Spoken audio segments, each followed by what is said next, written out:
안녕하세요. 박세익과 식사합시다. 세 번째 순서입니다. 대한민국 국민들의 정신적 지주 역할을 하고 계시는 게스트분의 말씀을 많이 듣고자 오늘은 찻집에서 세 번째 순서를 준비했습니다. 박세익과 식사합시다. 앙드레 코스톨라니가 이런 얘기를 했습니다. 주식 투자의 90%는 심리다. 제가 94년도 8월 달부터 자문사에 입사해서 거의 28년 동안 이 바닥에 있다 보니까요. 90%는 심리다라는 부분에 너무나 저는 공감하고 있습니다. 주식시장의 대중의 심리도 알아야 되고 나의 심리도 알아야 되거든요. 그런 부분에 있어서 오늘 명쾌한 좀 해답을 주실 게스트분을 모셨는데 서울대 학교 강남센터 윤대현 교수님 모셨습니다. 안녕하세요, 네, 교수님. 네, 반갑습니다, 전문대. 네, 제가 정식적 지주도 아니고 그렇죠. 어쨌든 그 주식 투자가들이 전 세계에서 주식 투자가들이 제일 많이 아마 존경한다고 하는 사람이 워런 버핏이잖아요. 그렇죠. 네. 네, 네. 근데 워런 버핏도 이제 심리에 관한 아주 중요한 얘기를 해주셨는데 네, 워런 뭔가요? 버핏이 한 얘기가 뭐냐면요. 모두가 그리디 할 때 네. fearful 할 줄 알아야 되고 모두가 fearful 할 때 공포스러워 할 때 그리디 할 줄 알아야 된다. 그러니까요. 거꾸로 가야 된다. 야, 그게 너무 이제 뭐 주식 투자에 그 하나 원칙만 가져도 저는 뭐 평생 돈 벌 수 있다고 생각하거든요. 좀 지금 사야 될 때인가요? 그러니까 그러면 fearful 얼마나 많이 공포스러워 할까? 인플레이션 처음에 이제 유가가 오르고 인플레이션 위기로 작년 말 올 초에 많이들 얘기했을 때만 하더라도 공포가 6명? 그래도 아직 낙관적인 사람이 4명이었다면 이번에 우크라이나 전쟁 때문에 네, 네. 또 공포가 극에 달았다는 느낌이 들더라고요. 그렇죠. 그래서 제가 그 책에서도 써놨지만 여러 가지 지표들 제가 소개를 해놨었잖아요. 네, 네, 네. 그게 다 대중의 심리에 관한 지표이거든요. 네, 네, 픽스 지수도 마찬가지고.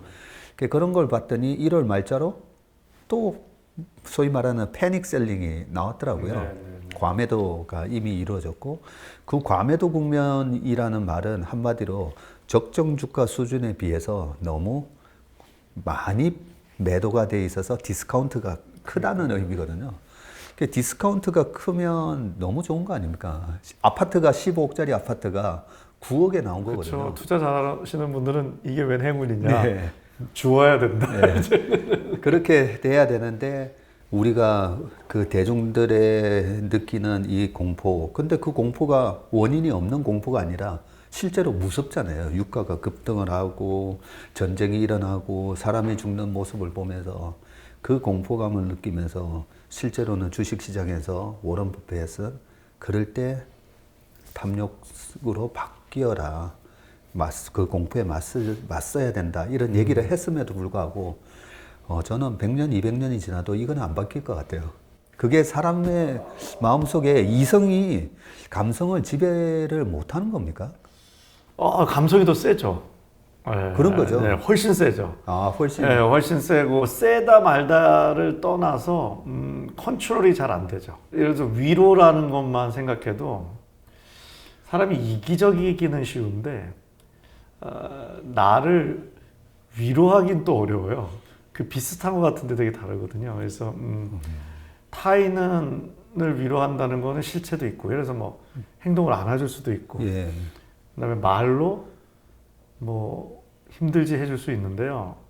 그게 왜냐하면 기본적으로 이제 언어 소통이 되기 때문이거든요, 상대방이랑. 네. 근데 내 마음이라는 시스템은 일단 안아줄 수가 없어요. 왜냐면 물리적인 형태가 없으니까. 두 번째가 이 마음을 하나의 시스템을 본다면 쓰는 언어가 이런 우리가 일반적으로 쓰는 논리적 언어가 아니거든요. 이게 꿈 같은 그게 이제 영상으로 화해돼서 보여주는 게 꿈입니다. 그러니까 이제 뭐 그 예술 언어라고도 하는데 본인 꿈을 해석하실 수 있는 분이 있다 그러면 자기 감정을 이성으로 지배할 수 있죠.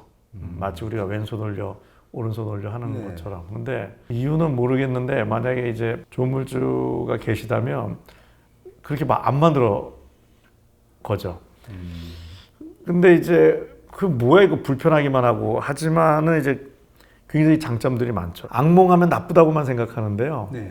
그리고 난 어제 꿈 안 꿨다 이렇게 생각하시는 분들도 많은데요. 저도 어제는 꿈이 기억 안 나는데 저도 다 꿉니다.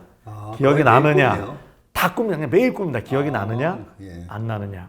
그리고 악몽도 사실은 힐링에 도움 된다는 주장들도 있고요. 그게 내 마음에 여러 가지 뭐 예를 들어서 이 주식 이거 어떡하지 떨어졌는데 뭐 어제 더 세게 뭐 물타기 했는데 이거 어떡하지 뭐 이런 것들이 꿈에서 좀 다르게 표현이 되면서 좀 한번 내 감정들을 좀 다뤄준다는 거죠. 뭐 태우던 내보내던 왜냐면 안에만 있으면 그게 우라병이 되거든요. 그다음에 두 번째 우리가 막 음악도 좋아하고 여러 가지 문화 콘텐츠를 즐기고 여행도 즐길 수 있는 것도 그런 어떤 예술 언어를 쓸 수 있는 마음이 있기 때문이고 그다음에 무슨 일을 하던 이제 창의적 뭐 주식 투자에도 사실은 좀 그런 창의적 아이디어나 그 촉 뭐 이런 거 너무 중요해요. 그런 게 다 사실은 마음이란 언어가 하는 일이긴 한데 네.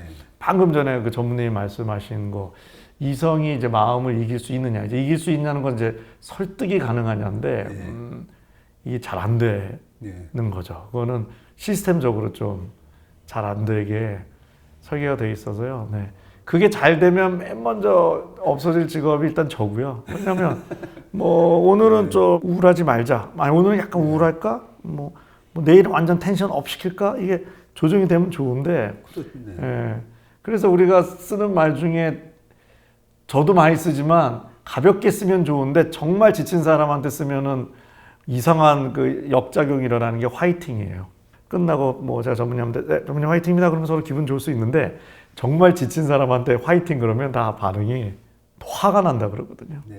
그게 왜냐면 화이팅으로 안 들리고 너 그거밖에 못해? 언제까지 이렇게 뭐 자빠져 있을 거야? 뭐 이렇게 들릴 수 있다는 거죠. 그래서 이게 사실은 많이 아는 것 같지만 해도 잘 모르고 미지의 영역이고 복잡해서 주식의 뭐 90%는 심리다. 이 말이 100% 맞는 말인데 문제는 도대체 이 심리가 뭔지가 사실은 뭐 수많은 이론이 있지만 이게 잘 모르다 보니 역으로 그럼 심리만 알면 주식을 잘할 수 있다 해서 이제 당연히 그런 심리전에 강하신 분들이 있긴 하지만 그게 이제 무슨 우리가 뭐 구구단 외우듯이 1심리, 2심리, 3심리 해갖고 또 알기는 어려운 부분이 있죠. 공포스러울 때 더 욕심을 내야 된다는 것도 이게 뭐 얼마나 공포해서 얼마나 욕심을 내야 되는지 이런 거는 사실 적용에 있어서는 그 말씀 하시니까 제가 최근에 이제 아침에 나오면서 아직까지 이제 신문을 보거든요. 신문을 이제 딱 집으면 이렇게 종이를 좋아하시는군요. 네. 좋습니다. 여전히 지금 이제 막 전쟁 상황이 아직까지 뭐 더 심해지고 있으니까 그 전쟁에 관한 그 영상이나 이 사진을 보면 이 신문을 이렇게 보잖아요. 엄청 무서워요. 그럼요. 근데 데이터만 갖고 그동안에 제가 보는 이제 심리적 지표 그것만 보면 투자자들의 공포가 또 과거 9.11 테러 때 수준 아니면 2011년 8월 달에 미국 신용 등급이 뭐 60몇 년 만에 처음 있는 일이다 막 이 정도의 공포감을 느끼고 있구나. 그때랑 비슷한 이제 심리적 지표들이 나오니까요. 그런데 실제로 신문을 보잖아요. 무서워요, 저도. 저도 무서워서 내가 여기서 이렇게 우리 회사 자금으로 주식을 이런 기회가 왔다니 지표만 보면 또 이런 기회가 또 2년 만에 찾아왔네 이랬다가 실제로 그렇게 차이가 나는 거군요. 실제로 지표를 봤을 때랑 실제 그 어떤 그 현 상황을 보는 기사나 이런 걸 봤을 때가 바라보는 이 관점의 차이일 수가 있는데 그 현상을 보면 되게 무섭고요. 저도 마찬가지더라고요.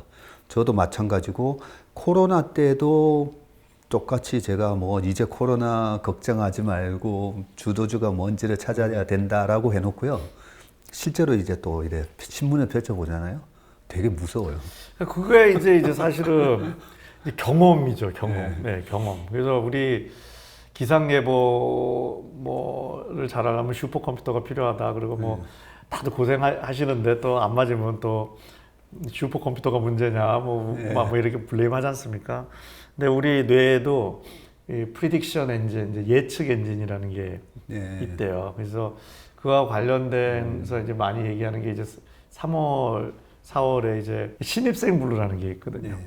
신입 사원 블루도 있습니다. 신입생은 더 이제 어린아이들이죠. 예를 들어서 지금은 더 무섭죠. 뭐 초등학교 첫 1학년 들어가려고 하는데 그런 고민이 실제로 있어서요. 아이들이 약간 짜증이 늘고 아이들은 자기 감정을 직접 못 표현하니까 짜증이 늘고 스트레스가 몸으로 나타나요. 연결돼 있으니까 소화 안 된다 그러고 그리고 저희도 그런 경험 있지만 그래서 학교 들어갔는데 선생님 만나고 친구들 사귀는 게 두려우니까 또 친구들이 또 날 싫어하면 어떡하지 이런 게 있으면 뭐 조퇴라거나 양호실 가고 그러는 게 사실은 다 뭐 그런 거거든요. 근데 비슷하게 새로운 직장을 갈 때도 이 새로운 직장에서 내가 뭐 직장 상사랑 잘 지낼 수 있을까? 새로운 업무를 맡은 거에 대해서 잘할 수 있을까에 대한 그 두려움이 그러니까 잘할 수 있을까에 대한 를 예측하는 엔진이 있는데요. 이게 경험이 있으면 예를 들어서 뭐 전무님이 주식 처음 할 때랑 지금이랑 뭐 그때도 뭐 배짱은 좋으셨겠지만 차이가 엄청 나실 거 아니에요. 그러니까 지금도 신문을 보면 두렵다고 하시지만 지수를 보고 했을 때 그래도 결정을 할 때 두려움보다는 조금 그래도 do it 뭐 내지는 뭐 사자 이런 거 하실 수가 있는데 경험이 없으면은 미래가 전반적으로 그 미래에 대한 아웃컴 예상이 부정적이면 이제 불안이 올라가면요. 사람이 대체적으로 이제 어떤 일이 생기냐면 아무것도 안 하는 현상이 나온대요. 그게 왜 그러냐면 사실은 뭐래도 해서 얻으면 경험이라도 될 수 있는데 그거보다 그 행동을 해서 욕먹는 거에 대해서 내 스스로나 타인한테 그걸 훨씬 좀 두려워하는 경향이 있다고 해요. 근데 사실은 시간이 흘러가니까 아무것도 안 한다고 해서 하면 시간 버리는 거기 때문에 그래도 뭐래도 하는 게 사실은 만약에 직장에 취직을 했다면 아니면 내가 신입생으로 들어갔다면 좀 친구와 좀 어려움이 있더라도 뭐래도 하는 게 또 해서 또 잘 될 수도 있고 하는데 이게 프리징 시키고 이제 아무것도 안 하는 게 이제 문제라고 하는데 그 코로나 터졌을 때 진짜 뭐 말도 못하게 빠졌을 때 이게 오른다 하잖아요 전무님이 그때 뭐 그런 거 아닐까요? 그때 다 이제 뭐 끝났다 했는데 근데 그때 두잇 하신 분들은 사실은 좋은 결과를 많이 가질 수 있는 건데 그래서 이게 사실은 뭐 심리라는 게 뭐 심리이긴 한데 뭐 마음만 잘 살핀다는 뭐 이런 게 아니라 경험도 엄청 중요한 것 같고요. 그러니까 경험이 그러니까 자기가 적다 그러면은 경험 있는 사람들 조언을 잘 듣는 게 경험 있는 사람을 얘기를 또 너무 많이 들으면 헷갈려 한대요. 경험이 많다고 해서 또 조언을 잘하는 건 아니잖아요. 실패 경험만 잔뜩 있으면 뭐 좀 그럴 수 있으니까 사실 그 이제 바로 그 사람이라고 하는데 사실은 그래서 뭐 모든 게 다 그렇지만 그러니까 저는 뭐 전혀 주식 전문가는 아니고 지금 저도 지금 방송 끝나면 종목 좀 여쭤 안 하게 되겠지만 사실은 자기도 이렇게 노력을 해야 되지만 사람이 혼자 한계가 있기 때문에 이렇게 좀 조언해 줄 수 있는 그게 친구든 어떤 회사든 해서 그래서 그 좀 두려움을 극복하고 정확하게 좀 행동을 할 수 있는 이런 뭐 그런 의미의 그 심리전을 함께 할 수 있는 게 중요하지 않나 그런 생각을 합니다. 혼자서는 힘들 것 같아요. 전무님도 쫀다는데. 그러니까요. 방금 이제 말씀하신 거를 이제 뒤로 가면서 제가 하나하나 좀 말씀드리면 저도 쫄리고요. 하지만 저희 같이 일을 해온 팀원들이 있기 때문에 저도 자신감을 갖는 거거든요. 그러니까 아침마다 회의를 하면서 제 얘기를 던져보고 팀원들의 반응도 들어보고 그러면서 이제 자신감을 갖고 조금 전에 이제 경험이라 하셨잖아요. 제가 9.11 테러 터지고 나서 닥치됐거든요. 왜냐하면 그 공포스러운 광경을 보면서 그때도 이제 운용을 하고 있었거든요. 야, 3차 세계대전이 이제 터졌구나. 미국 본토를 공격한 거잖아요. 충분히. 그러면서 나름대로 이제 막 상상을 합니다. 미국이란 나라가 너무 막강하니까 군사력이. 그래서 제3세계가 저런 식으로 테러라는 방식으로 미국을 공격하구나.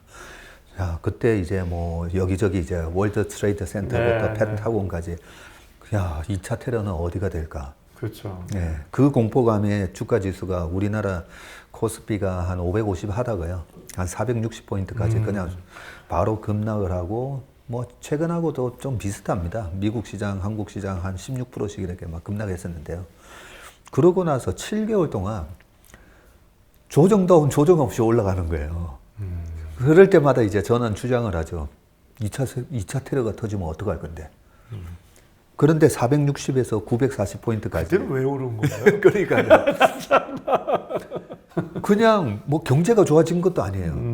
경기가 갑자기 좋아진 것도 아닌데 940까지 지수가 7개월 만에 100%가 올라버리는데 거기서 제가 많은 고민을 했죠. 우리 지수도요? 우리 지수가 그렇게 올랐습니다. 예. 근데 미국 주식은 우리만큼 못 올랐어요.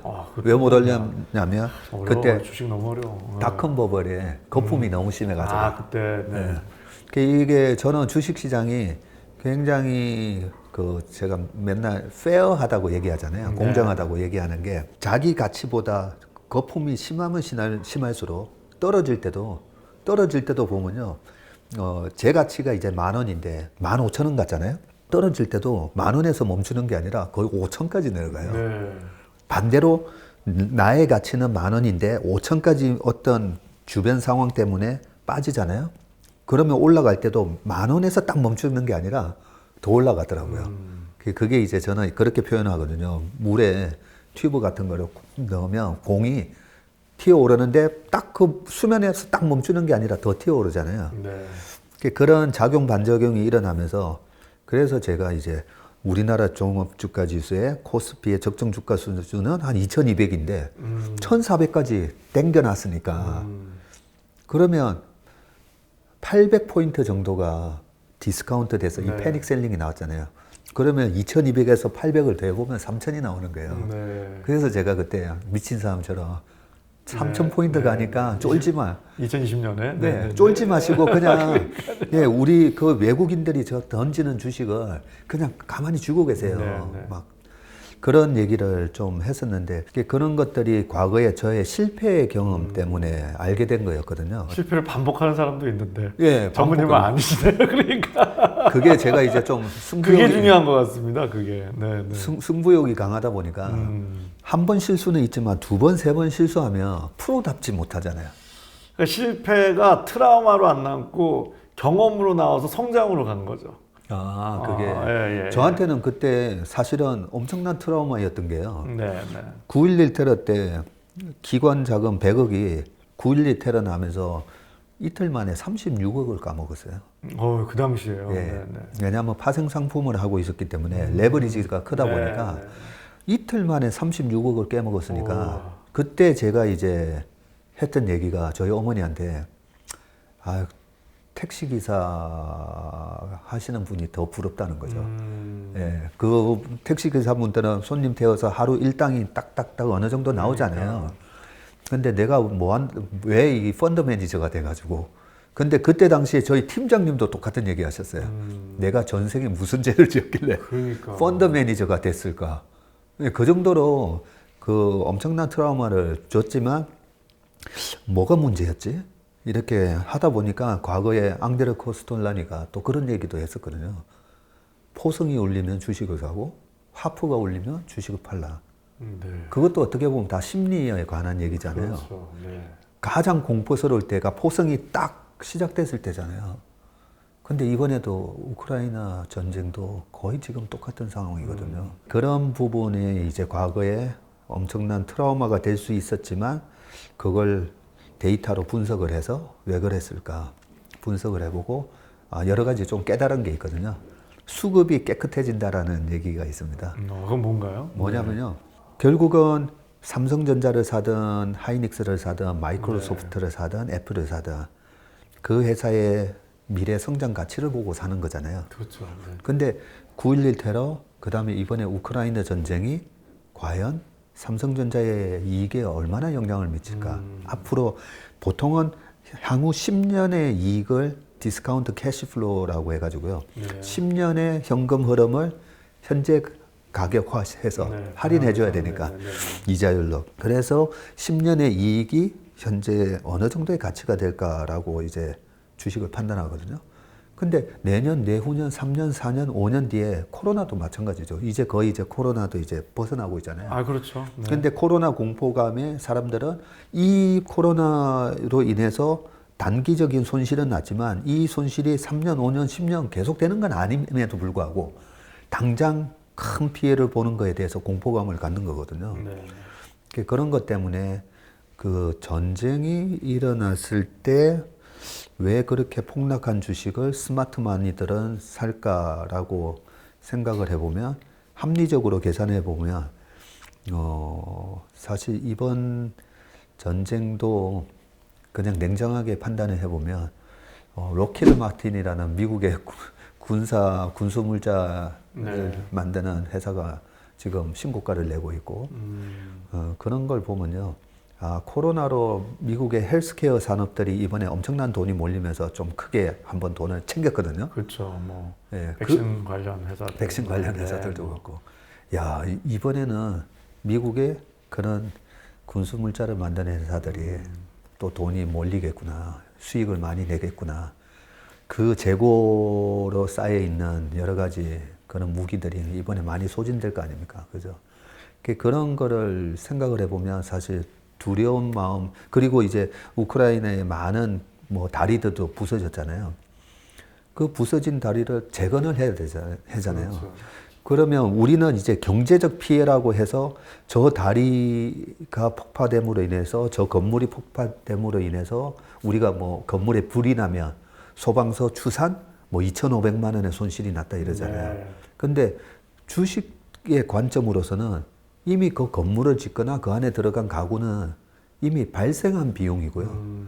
예, 앞으로 그 건물을 재건하고 다리를 복구하는데 많은 기업들이 거기 가서 그렇죠. 예, 신규 투자도 일어나고. 신규 투자가 네, 일어나니까 그런 부분을 생각해 보면 아 포성이 울리면 그런 걸 다 주식시장은 기가 막히게 계산을 해서 그 대중들의 공포감에 기업의 주가는 되게 싸게 거래가 되고 근데 그 기업들의 미래 가치는 오히려 더 좋아질 건데 그래서 주가가 강한 랠리가 오는구나. 그러니까 이거를 그러니까는 주식 시장의 90% 이상은 심리다라는 거를 조금 다르게 표현하면 네. 상식적이지 않다라고도 얘기할 수 있을 것 같아요. 왜냐하면은 뭐 결국 생존이긴 한데 우리가 생존하려면 우리가 생물학적 생존도 이제 존재하겠지만은 동시에 또 중요한 게 이게 경제 시스템이 작동해야 되는데 네. 서로 상호작용을 하긴 하는데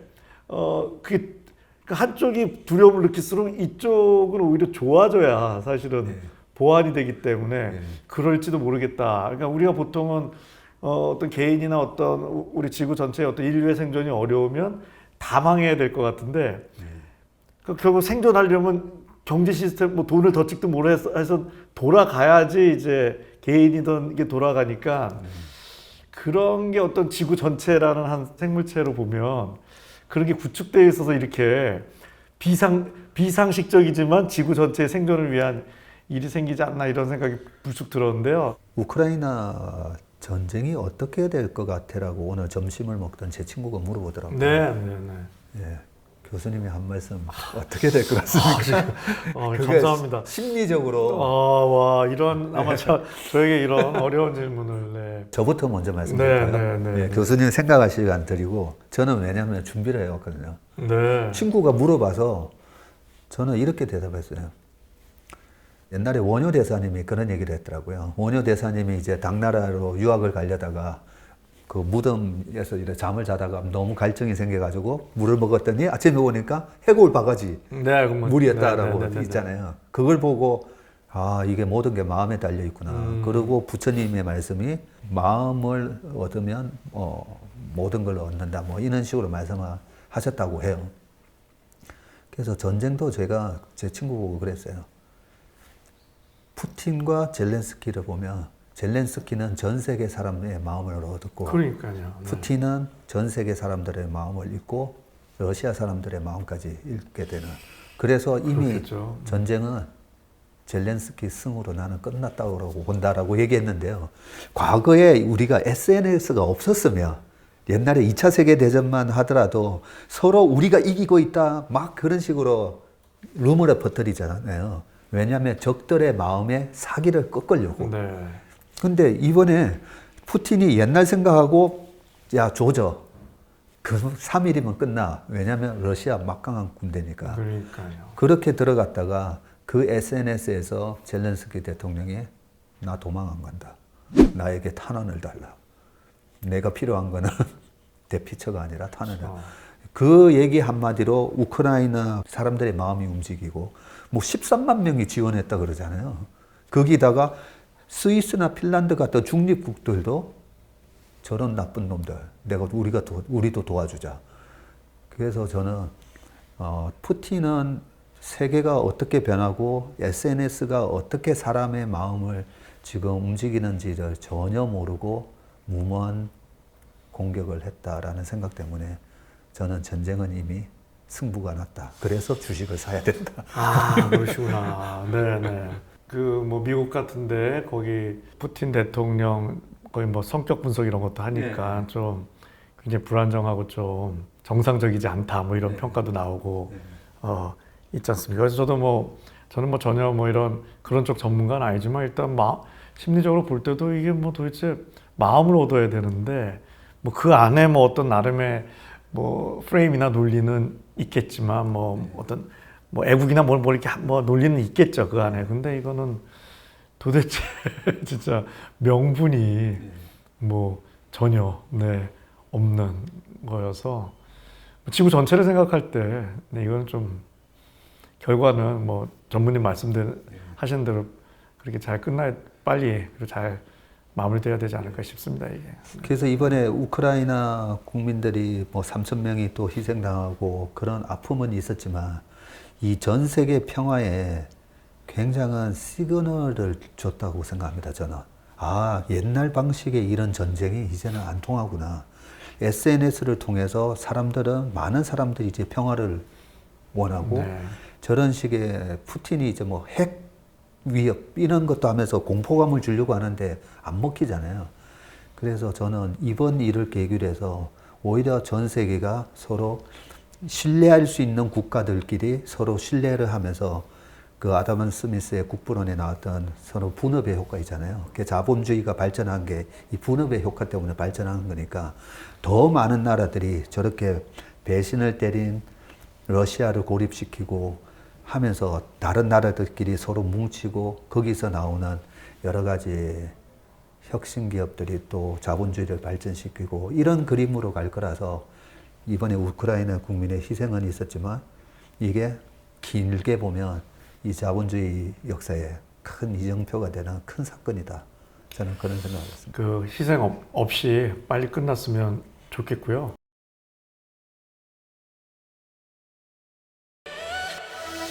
박세익과 식사합시다.